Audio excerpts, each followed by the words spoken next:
On February 13th, there was this group that has ties to ISIS. They are called the ADF, which is the Allied Democratic Forces.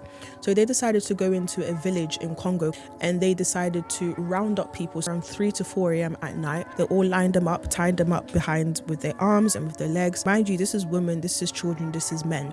They lined them up in front of a church and they literally beheaded every single one of those 70 people. Can you imagine the gruesome act of chopping 70 people's head?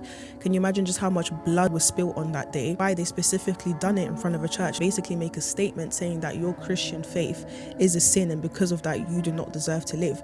So imagine that kind of ideology telling people that because you have a different faith, you deserve to die. They decided to create a news story saying that there's this pandemic that's spreading in Congo. I have family in Congo, there's no pandemic. I can tell you that for free, there's no pandemic.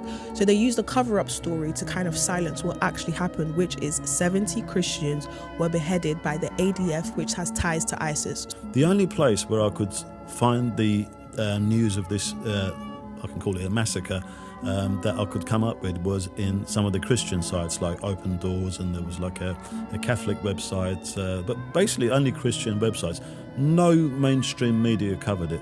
I realised that there was a lot of pages, well, public figures that people would consider to be the far right who actually exposed it. For example, I know Tommy Robinson's page, they exposed it. Pastor Ricky Doolan, Nick Tenkoni, the leader of UKIP, he's also holding a march because the media loves selective outrage.